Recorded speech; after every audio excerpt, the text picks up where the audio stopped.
Welcome to Cartoonist Kayfabe. My name is Jim Rugg. I'm Ed Piscor. And today we're going to talk about layouts, thumbnails, roughs. I feel like all those words are interchangeable.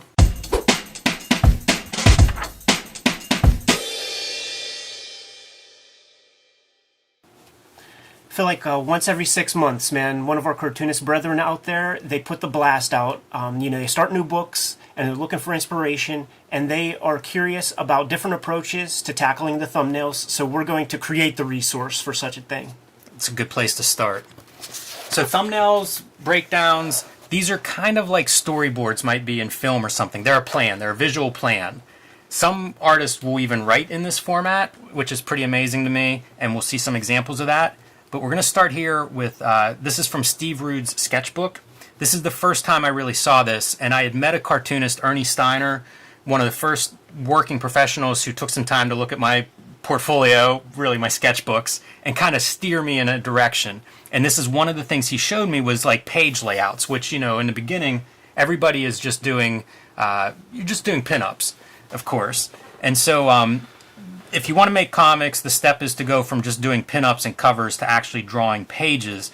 And this is one of the things that Ernie Steiner pulled off the shelf to kind of illustrate how you do page layouts, how you approach, actually doing a story on a page. And so one interesting note about this one is this is approximately actual size. This is an entire issue of Nexus by Steve Rude, all on one piece of paper. And he gives some information about Mike Barron, the writer of Nexus, would do little thumbnails in his scripts, like working out his scripts. And this is an example of what Mike Barron would send, and then he would just very quickly, Steve Rude, start doing these rough sketches in the margin, trying to work out layouts for himself.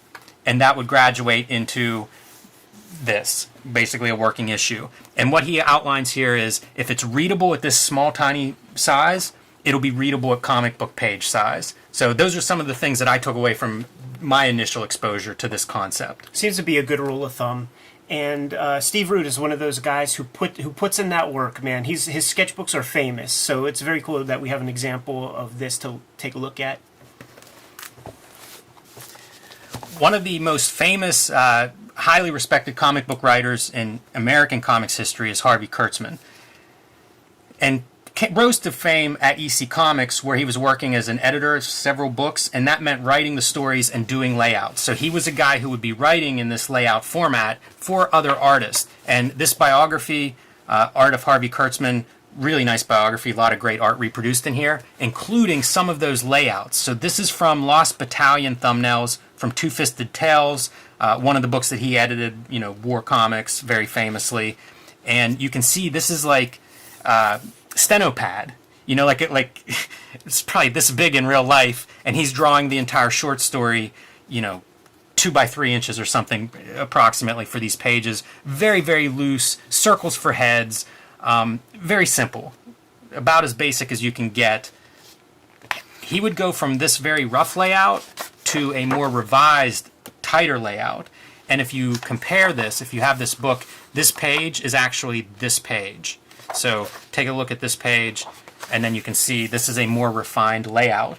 And a lot of these layouts are built that way, not just Harvey Kurtzman's, but in general. We're going to show some examples of our layouts, and they're iterations. It's not a first draft necessarily. It may be a couple of versions before you get to the first draft, and then you do a revision, and then maybe a couple revisions. Harvey Kurtzman, very famous for doing extensive writing and revisions in these kind of layout formats, and basically going through like several layouts. But it's really cool to me to see, super rough, revised, and then finished art. This would be handed off in most cases to another artist to do like the final illustration type work. And this is what I've always am talking about whenever I mentioned how Kurtzman reins in the great EC artists, because if you compare, say, a Wally Wood strip from one of the Kurtzman books to a Wally Wood sci-fi strip from Weird Science, it's arranged completely differently.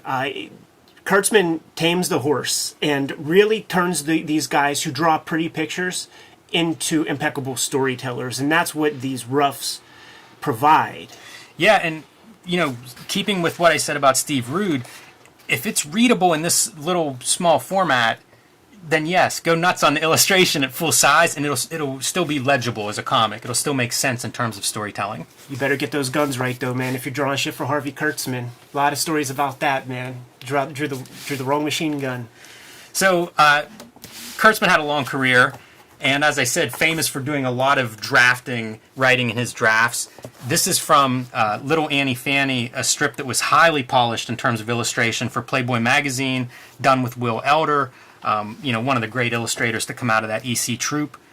And so this is kind of like a progression, looking at some of the layouts and notes and revisions as they go through this progression. One of his techniques that definitely existed at this stage was using tracing paper, and this is a philosophy that Art Spiegelman brought to his work.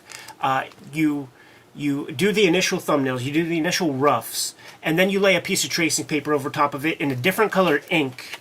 You add to the thing. Then you put another piece of tracing paper over top of it, different color ink, and you just keep building things up to get to this place right here. Yeah, it's a viable way. A lot of cartoonists work that way. I know somebody that went through the MFA program under David Mazzucchelli, and he kind of taught that way. You just do these drafts, and you keep improving and addressing the parts that are unclear.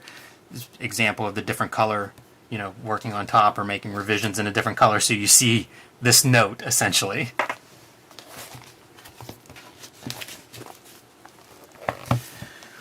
Cartoonist that's had a big influence on me is Dan Clowes. In his Modern Cartoonist monograph, we see one of his stories, one of his short stories, Caricature, and it's going through that process. And in interviews, he would talk about kind of changing up his process from story to story. So I don't know that he works this way all the time, but in this case, he kind of wrote this story out in the thumbnail format. And so you can see here the 16 pages in their very first iteration, or at least, sort of the first organized iteration. There may be notes and sketches before this, but extremely simple. Again, similar to the Harvey Kurtzman, we're seeing circles for heads, kind of just a shape for a body. So very loose compositions, but enough for him to kind of get the idea on paper in a visual manner. And what's different with these compared to some of the earlier notes we've seen from the other guys is that each of these is probably a single piece of typing paper, 8.5 by 11. Guy was lettering on the thing too, man, so he needed space to write his damn story, but he didn't get mixed up with minutia, and he kept all of the compositions very, very simple along the way. And then you can see this revised second draft of page layouts for Caricature. Still somewhat loose, but definitely much more tighter, much more visual information in these drawings. Starting to get a sense of light and composition. Whenever you're doing stuff at this level, do you also start to make note of reference material? Like, that's something that comes to my mind. So, for instance, if I was drawing that first page and I was drawing this, shot into the front of a car, in my mind, it's like, okay, I'm going to have to, go do some sketching from some cars outside, go find, an old hoopty to draw. That's something that I'm kind of filibustering and figuring out what I need to get this page to ring true. Yeah, I definitely do that. I'll even make notes about color ideas sometimes. Yeah. This is definitely my note working kind of stage. So any ideas that pop into my head, I am putting notes right on these things because this is kind of my guide. Yeah. And then you can see the finished title page from the story.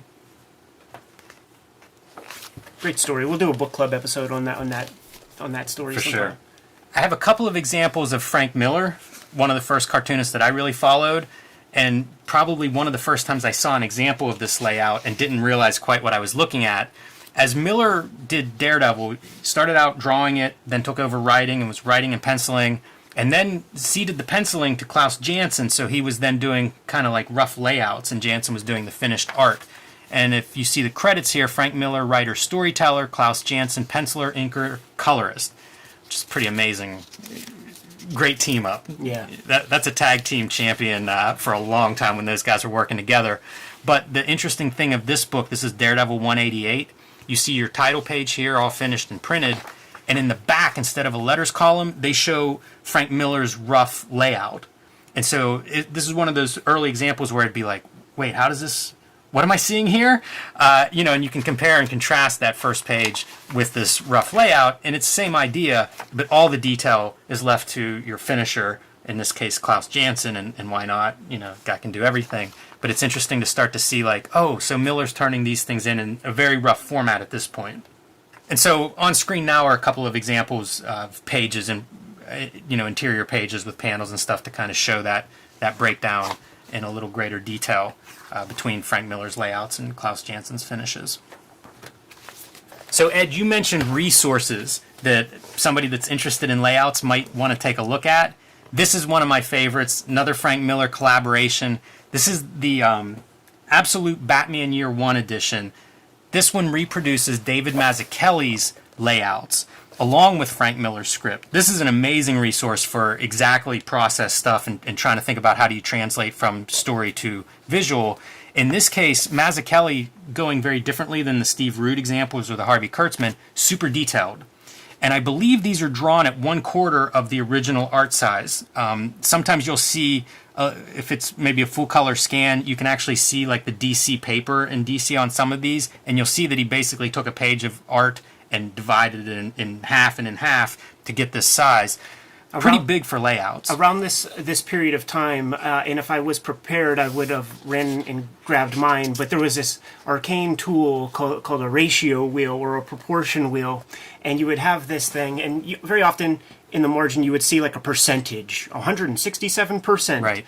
And you come to that number by using the little proportion wheel. There's an inner circle, there's an outer circle, and there's a hole in the middle of the inner circle. You twist the thing, and you twist it to the exact proportions of your original, and then it'll point you to the percentage you need to blow the thing up on a Xerox machine to then go light box the thing.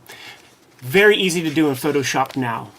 Yeah, and the in-between stage would be projectors. Like we know cartoonists of a certain generation or age where they would do their layouts small. It's a little bit easier to draw and control proportions and things, and then they would use a projector to actually transfer that from the kind of rough stage onto their finished big boards for the final art.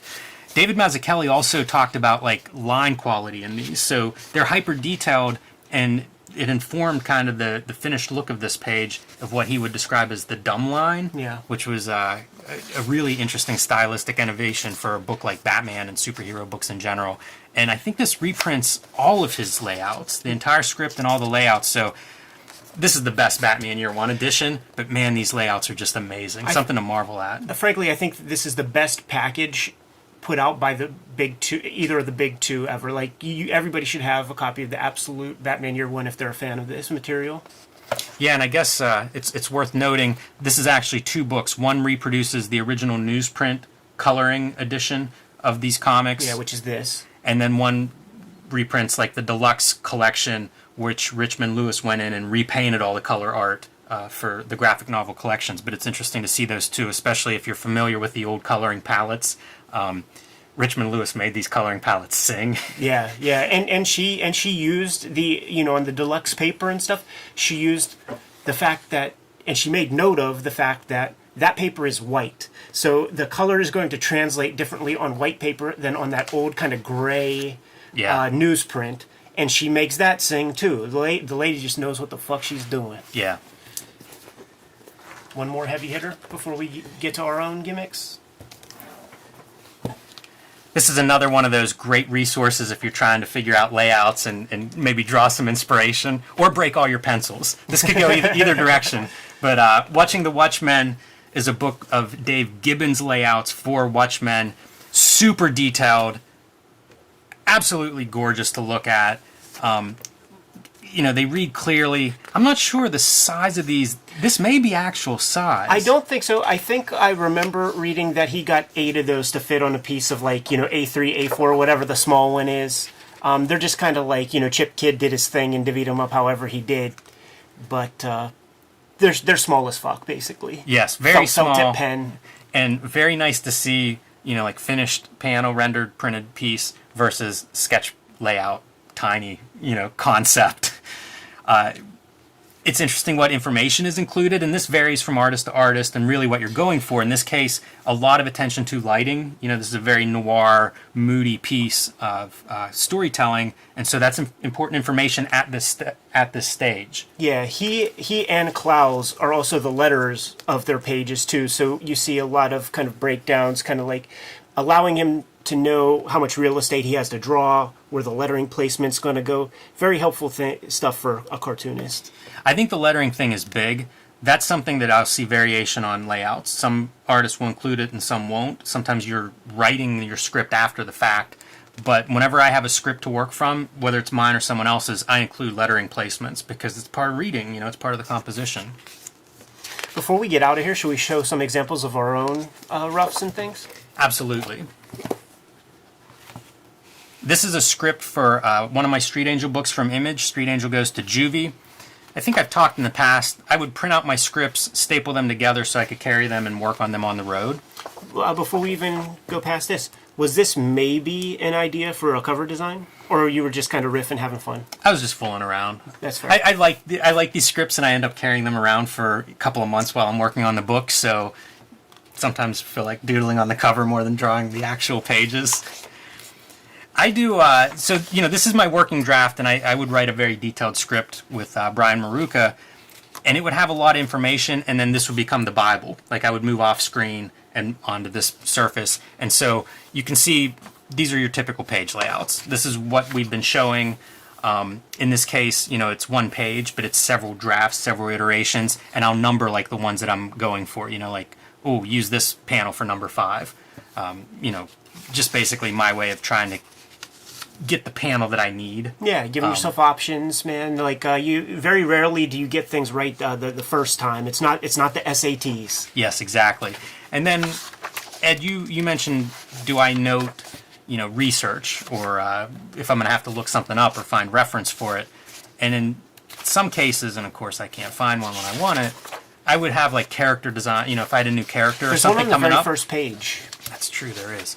Although that's not a great character design since it's only one. But as I would get, to a point where I needed a character, I would just do the design on the page. That would be part of this is my visual research essentially. And whatever I'm going to draw, usually I would just draw it directly onto these scripts. As I said, I was carrying them around in backpacks with me wherever I was going while I was working on this stuff. So whatever I needed would go down here first, as opposed to, say, a sketchbook. Makes a lot of sense. And this story in particular is all grids. So you see a lot of those all of these are just different grid layouts.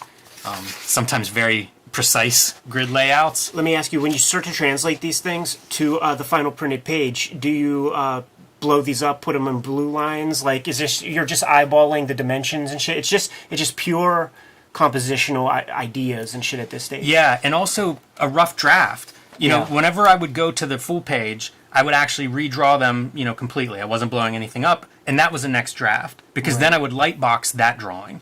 So like each, there's probably 4 or 5 drafts per page if you go through all of these different steps. Right, and you would lightbox the other drawing because you didn't ink, right? Yes. Yeah, this was a story I did in pencil, so you wanted a clean pencil line Makes a lot of sense. For scanning purposes. And this is sort of my approach when I put X-Men together. Now, when we were talking about the first draft happened earlier than this. Right, yes. In fact, I would print up, I guess I took them out of there, man, but I had basically divided by 4, and I would basically do thumbnails on that. But I'm basically doing a lot of the writing here, and the idea is the workable prototype, man. Just see if this thing makes any kind of sense as a comic. These would take, even though you see a lot of pen marks on this thing, these would take an hour to draw. Nothing is precious, man. I'm not paying much attention to any anatomy or any of that sort of stuff. But when I would arrive at an image that I think works, something like this, I would blow that up and just lightbox it and then start to add lighting and tighten everything up. But that makes sense, because a lot of times you'll have some quality in these sketches that are loose and that feel alive. And in cartooning, that's so important, having that sense of life in these characters. And it doesn't always translate as you refine and redraw. So whenever you have a pose you like or a composition, being able to transfer that's important. Yeah, and that's an old kind of Kubert school trick. But then, like, this thing in the final printed book, completely different composition, because, like, you start to just become a little bit more aware of, like, what you need. Whenever you're a kid starting out, you're drawing a thing and you're so excited to see what this is going to look like that you just start going in and drawing, and then at the end I often would think, oh man, if I would have just like moved things over, but now it's too late. There's no excuse for that. As a professional, figure that shit out, man. You need blueprints to make the house. Yeah, that's part of what you need out of your process, is that ability to make these revisions and to improve on the draft. Ed, are these what you would show your editor? I would. Like, I was in a position, like, working with new people who didn't know me, and I refused to do extra work, basically. Like, they didn't pay me enough for me to redraw some shit. So it's like, let's get it at this stage. If you're comfortable with it at this stage, I'm going to get to it. You know, I'm going to start getting busy, and there won't be much ad-libbing, basically.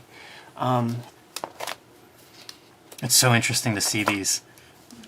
I love this kind of stuff. I was reading these on an airplane. You had given me a draft in this form. Right. And my person sitting next to me was an older lady and was kind of looking over my shoulder and had to ask, like, she couldn't help herself. This piqued her curiosity. It does look like it's done by a mental patient. She probably thought you worked in a home of sorts. I think she enjoyed the comics part and was surprised to see that on the airplane next to her. Yeah, so that's essentially my process. Basically, I think what the Kayfabers out there realize and understand is that what they are reading on the final printed page is not the first attempt.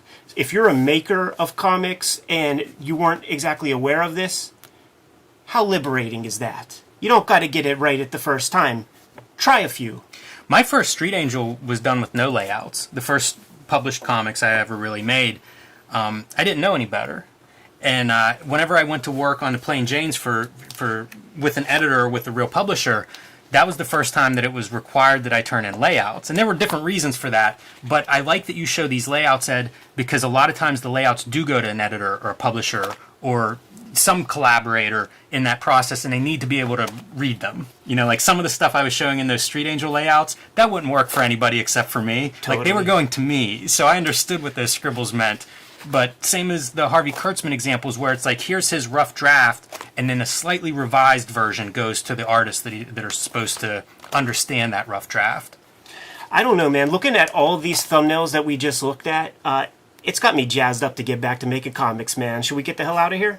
Yeah, let's wrap it up. All right, guys. Like, subscribe, and follow the YouTube channel. Hit the bell icon, and it'll notify you whenever we have new videos available.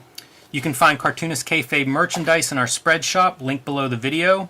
Like we said, man, we're getting back to making comics, but you know your marching orders. Read more comics.